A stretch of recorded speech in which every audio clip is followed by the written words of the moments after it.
This is Radio Taiwan International.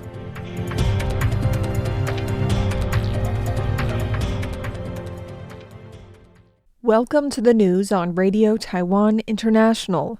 I'm Tristan Hildebrand coming to you from Taipei, Taiwan.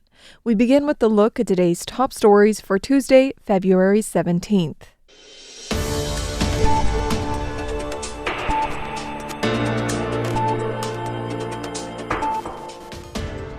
The IPAC co-chair says the global economy will collapse if Taiwan falls to China.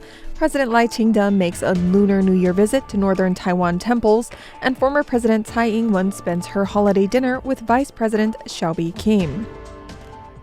But first, today's top story.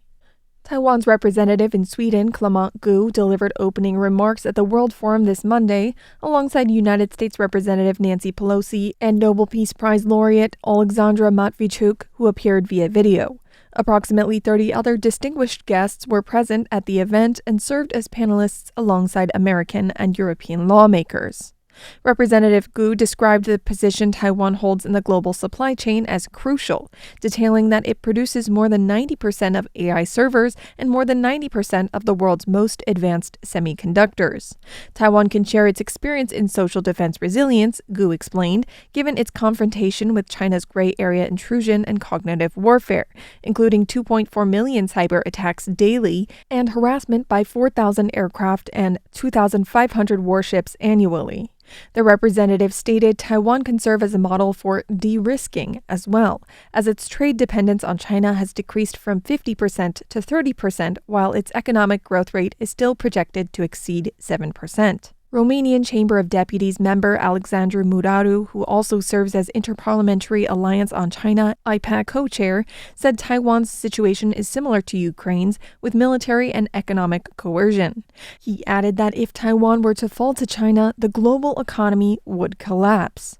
In her pre-recorded address, former U.S. House Speaker Nancy Pelosi called for protecting Taiwan and Ukraine and emphasized the need for unwavering unity to defend democracy.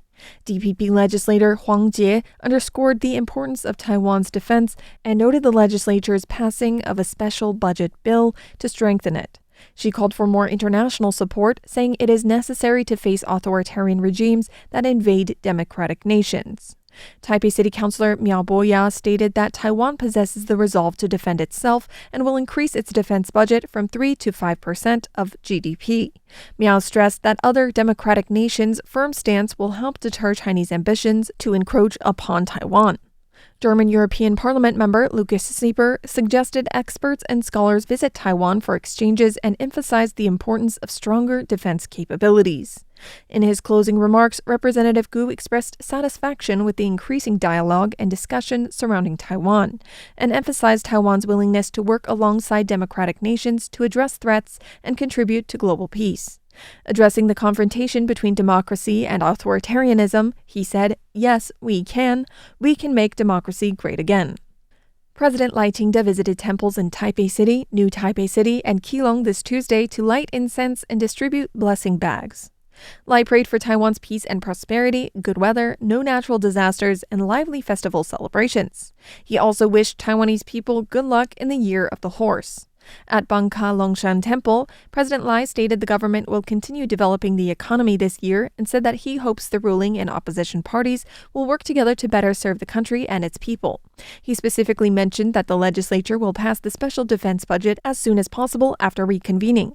At Keelung's Qing'an Temple, also called the Matsu Temple, Lai said the government will continue doing two things to build upon the foundation of economic growth of the previous year. First, he mentioned, it will assist small, medium, and micro enterprises in transforming and upgrading to improve competitiveness and continue development. The second thing, Lai explained, includes raising wages and reducing taxes. Lai detailed the government's efforts to increase wages for military personnel, public servants, and educators 4 times in the past 10 years, with a cumulative salary increase of 14%. He also stated the government has introduced a number of tax-cutting policies, which now render 40 to 50% of Taiwanese people exempt from income tax, while the top 1% of high-income earners bear approximately 40 to 50% of the country's income tax. President Lai said the government uses money to develop the economy and take care of its people. This makes sense. He continued, otherwise, if you say the economy is good and the money is all in the boss's pocket, it will be meaningless. Former President Tsai Ing-wen shared photos of her Lunar New Year's Eve dinner with Vice President Xiaobi Kim on her Facebook page this Monday evening. Lunar New Year Eve took place this Monday, a day that is typically celebrated with reunion dinners featuring foods that symbolize great fortune, prosperity, and longevity. The former president spent her holiday dinner with the current vice president, writing her thanks to those working over the holiday. In the post, Tsai expressed gratitude to all of the military personnel, police officers, firefighters, and others who are still working to keep the nation and society running through the holiday. She wrote that she hopes everyone will eat well, sleep well, have their wishes fulfilled, and enjoy peace and good health in the new year. Vice President Xiao replied in the comments, thanking Tsai for inviting her to dinner every year and wishing everyone a happy, peaceful, and prosperous year of the horse. This Sunday through Monday, the Philippines, United States, and Australia conducted a joint patrol exercise in waters claimed by the Philippines in the South China Sea. This marked the first multilateral maritime cooperative activity, MCA, of the year among the Philippines, the U.S., and their allies. The Philippines refers to its claimed areas of the South China Sea, which covers its 200 nautical mile exclusive economic zone extending from its territorial baselines, as the West Philippine Sea. This area overlaps with China's 10-line claim in the South China Sea, over which the two sides have been long at odds. The exercise included communication drills, maritime domain awareness operations, sector-based tactics, photo exercises, at-sea replenishment, and after-action reviews, with the three parties consolidating operational experience for future joint missions. The Philippine military stated that this was the 14th joint patrol under the MCA framework since it was first launched in April 2024, demonstrating participating countries' commitment to strengthening interoperability, enhancing regional maritime security, and upholding freedom of navigation and overflight. To ensure the public has access to medical care and medication, 13 urgent care centers and more than 2,000 pharmacies opened on the very first day of the Lunar New Year. Premier Cho Jung-tai visited one community pharmacy on Tuesday morning to distribute red envelopes to frontline workers and thank them for their dedication. Health Minister Shi Chongliang said the holiday period in previous years typically saw fewer clinics and pharmacies in operation. This year, however, given the 9-day length of the holiday, he specifically asked the Federation of Taiwan Pharmacists Associations, FTPA, to mobilize community pharmacies to come back to work early.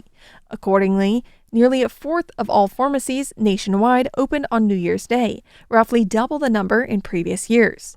This allows members of the public, now on the fourth day of the holiday break, to conveniently access pharmacy services in their local communities.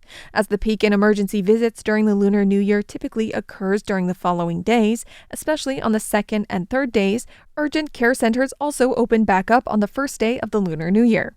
The National Health Insurance Administration reminded the public that they can check the operating status of pharmacies and clinics through the Lunar New Year section of the NHI app. The first day of the Lunar New Year sees cooler weather throughout the country, with lower temperatures persisting for the rest of the week as the northeast monsoon moves out. According to the Central Weather Administration, brief localized showers are expected north of Taoyuan as well as in Yilan and Hualien. Sporadic rain is also possible in the Hsinchu-Miaoli area, Taidong, and the Hengchun Peninsula. Central and southern Taiwan will see mostly cloudy to sunny skies, though it will still feel cool in the early morning and evening. Rain is expected along the Keelung North Coast, Greater Taipei, eastern Taiwan, and the Hengchun Peninsula. Areas south of Taoyuan will be mostly cloudy to sunny. The CWA expects the northeast monsoon to gradually weaken starting Thursday, with temperatures in northern and northeastern Taiwan rising slightly. By the end of the week, it will be mostly clear throughout the country. The CWA additionally reports that the dense fog that caused a temporary suspension of flights at two of Matsu's airports has improved significantly. However, transportation may be disrupted once again by low clouds and fog this Sunday. Thank you for joining me for the news. I'm Tristan Hildebrand. Stay tuned for another 50 minutes of English language features brought to you by Radio Taiwan International.